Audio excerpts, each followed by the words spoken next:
As many of you may know, I watched the first season of Velma. It was not easy. I struggled through it, but I got to the end and I reviewed every episode. Week by week, I reviewed every episode of Velma. It changed me, people. It was like going to war. You never come back the same. The things I saw in that series, the crap that they put out, it was a struggle to get through it. But I did. I got through it. Yes, Velma is still the worst rated show you probably ever did. It was such garbage. It wasn't easy, but like I said, I got through it. I watched all of season 1. And I even said beforehand, like I told everybody that I had gotten some insider information. Somebody had contacted me and let me know that when it came to Velma, they greenlit a season 2 before season 1 was even out. They tried to make it seem like, well, a little while after the show came out, then they decided to greenlit a season 2. No. Season 2 was greenlit before season 1 even came out. It was basically, they went in there, made their pitch, they looked at it and they said, okay, no problem, let's do this. Season 1, season 2. They were all in for that. Season 1 and season 2. From the get-go. Well, we have some confirmation now that season 2 is going to be happening. It's coming sooner than you may think. Right? But here's the kicker. It seems even HBO Max doesn't care about Velma anymore. After all the fanfare they had for it last time around, now you're not even getting a trailer yet. As of this video, there hasn't even been a trailer. There hasn't been any big mention of it. Nothing. Let's get into this. And I'll start with Fandom Pulse article because I think their title sums it up perfectly. Max and Mindy Kaling decides to continue torturing of the public with Velma season 2.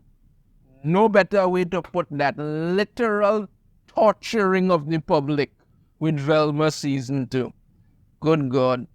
The second season of the Max original adult animated series Velma is set to premiere on April 25th, people. April 25th. That's like a little over a week away, maybe. Like, let's say close to like 2 weeks. That's about it. Against the wishes of fans of Scooby-Doo and the fans of well-written comedies, the show, which stars Mindy Kaling as the voice of the titular character, is an alleged comedic take on the classic Scooby-Doo franchise, which Kaling also serves as executive producer. The first season of Velma faced some harsh criticism upon its January 12th debut. It currently holds a 39% critics rating and a dismal 7% audience score on Rotten Tomatoes. Let's look at Rotten Tomatoes if that's changed. Nope.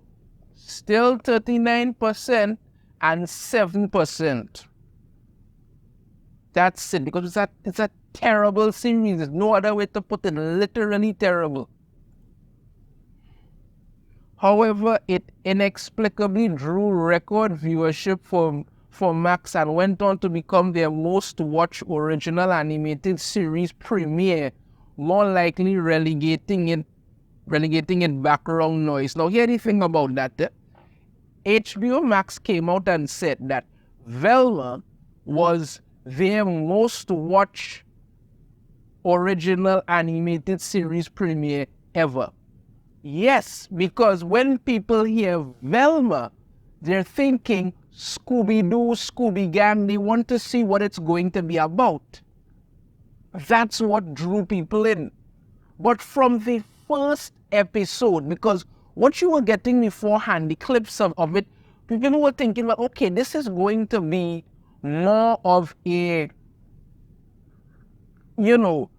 adult style animated thing, because there was the first clip you saw going around. There was this girl with her head cut open and her brain missing, and you were thinking, well, okay, this looks like something kind of interesting that they're going to do with it. When you did get to hear that, Daphne is going to be Asian, you were like, what? And then more and more information came up, which I will get into later in regards to the Scooby Gang. Yeah? And people were more curious than anything. And I could personally tell you, I know a lot of people who, after the first episode of Velma in season 1, never went back. Never went back. I stuck through it. And I went through every episode, and I did reviews for all. But I'm telling you, a lot of people never came back after the first episode. Never came back. They just looked at it and said, you know what? Not me and this crap. It's terrible, and they were gone. Showrunner Charles Grandy addressed the negative response in previous interviews. He believes much of the backlash stems from die-hard Scooby-Doo fans feeling the show was trying to erase the legacy of the original cartoon or push some kind of agenda by race-swapping Velma. Yes, you will. Grandy assures these critics that the original Hanna-Barbera shows are still out there to watch. We are not erasing the originals. He continues, slipping on a little bit of racism. We just want to be a little ice planet on the outer regions of the Scooby-verse. None of these characters are rooted to being white. There's the racism. We were worried about going to Warner Brothers and asking them to do it, but they said, do it, it's time, just make sure it's funny and good. Now let me take a moment here to just say that, right? They say that much of the backlash stems from die-hard Scooby-Doo fans. Yeah, I'm not going to deny that a lot of Scooby-Doo fans, well, as I said before, the reason people tuned into this are mostly the Scooby-Doo fans. That's what they tuned in for. The fact that there was no Scooby-Doo in it was a big problem. Okay. And then you try to say that, they were trying to erase the legacy of the original cartoons or push some kind of agenda by race-swapping Velma. You are trying to erase the legacy of the original cartoons. They've been trying to do that for some time. When they did the last Scooby-Doo movie that they did, they went out of their way to push Velma as being gay. That's what they did. Even though there was no hint at that ever throughout anything. And they set that up because what they wanted to do with this Velma series, they pushed the whole aspect of Velma and Daphne hard.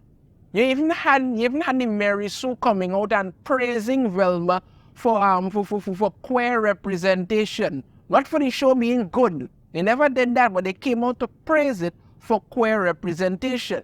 Then you go on to the agenda of race-swapping Velma. Why did you ever need to race-swap Velma? Why?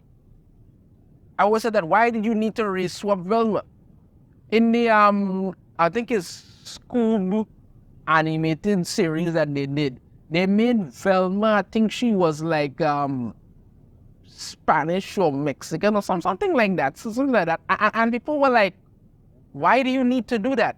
But this is something I've talked about many times before. Is it you cannot? They literally don't have any option but to do these things in Hollywood anymore. Because if you, these are the same people who I always say. You always talk about. You always look at the people who highlight wokeness the most, and you see who they really are. You literally have it out there that if you don't do certain things with certain characters in series, movies, or whatever, you cannot get any kind of awards for your shows, or most of the times it won't be made if you don't race swap somebody.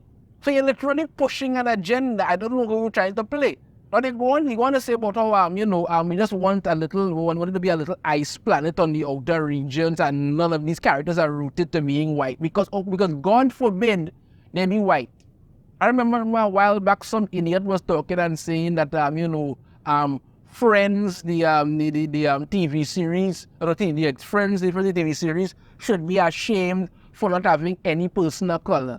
I think it was Jennifer Aniston was one of them who shut them down. And I was like, people watch Friends for years and never had a problem with anything like that. But no, always want to push your modern day crap into everything. I was not a massive Friends fan. I watched 1 or 2 episodes every now and again. That was it, but I never had a problem with it. Most people don't, but not now you keep pushing that. You're trying to get people to think something else. And in regards to the whole, it be a little Iceland on the outer region. Had they done this series differently, where let's say Velma went to some kind of prep school or something, and there was this mystery happening there, and people were getting killed or whatever, and she didn't have the Scooby Gang with her, but it had some other people there that she would have to work with to get something done. And, maybe you could get a little scene where the Scooby Gang kind of contact her and, they're video chatting. So you see them a little bit. Okay, no problem. But you name the show Velma. We understand that, Velma's going to be doing something. When you completely change everything, you really think people were going to be happy? Come on now, man. They said, well, just make sure it's funny. But it wasn't funny. It was like 2 scenes in that entire show where you could just kind of like, oh God. And that was it. That was it. Considering Max seemed confident in Velma and the vision of Kaling and Granny, they already renewed the mini Kaling-led Scooby-Doo spin-off for a 2nd season last June. Now that is incorrect, people, because like I said, and in the beginning, I did get some insider information that told me that, they had already greenlit season 2 before season 1 even came out. So all this, do it by June, no. Before its first season, first episode even aired. But yes, I'm not saying no. Before the first episode even aired, yes. But what I'm saying is that when they pitched it, they literally told them season 1 and 2 right away. That was it. This is more of the usual in Hollywood, giving away TV properties to people who aren't interested in making the original works with beloved characters, but rather pluck low-hanging racism and sexism jokes to meta the audience into a chuckle or 2 at best. Yep. All right. Susanna Marcos over the series that we create at Max are art and voice driven, with character and comedy coming before anything else. We're always looking for hard comedy. I'm waste my time with that. All right, considering that Max canceled 24 animated shows along with several animated movies to make way for more diverse and inclusive trash that no one could stomach. Yeah, you know what? They're not even trying to pretend that this isn't going to be even thing. It is what it is. This is a fantastic image. But let me just pop into CBR here, who are trying to shill hard for it, and they talk about what's going on with them and stuff. I want to get to the part where they were discussing the Scooby-Doo characters, right?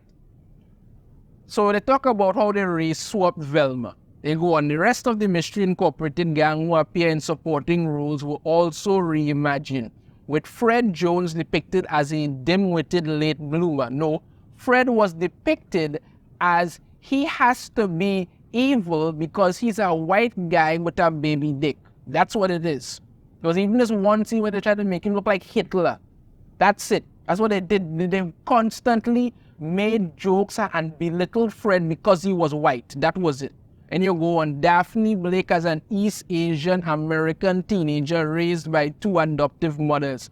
After having 2 adoptive mothers in there, even though they were just a waste of flicking time.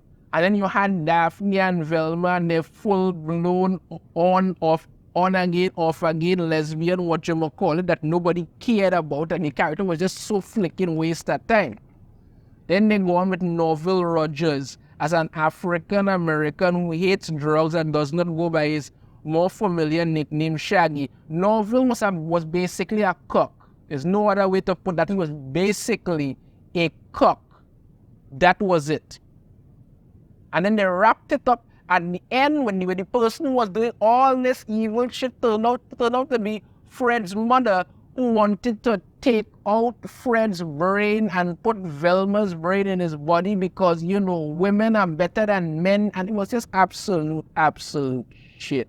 Absolute shit. Look, the bottom line of this is we're getting Velma season 2 on April 25th. From what I have found out, all the episodes are going to be dropping on one day because, like I said, Max does not have any care in this crap anymore. They're dropping all the episodes on one day and they're basically saying, you know what, good riddance to bad garbage, and they're moving on. That's it. This is what's happening. So yeah, season 2 of this crap, and even HBO Max, who wants to laud it as the greatest thing ever, they and all don't care. Let me know your thoughts on this in the comments. If you have a different opinion, I'd love to hear it. If you like the video, hit that thumbs up. Subscribe if you haven't already. Ring the notification bell to be notified every time I put out a new video. And I shall see you all next time. Take care.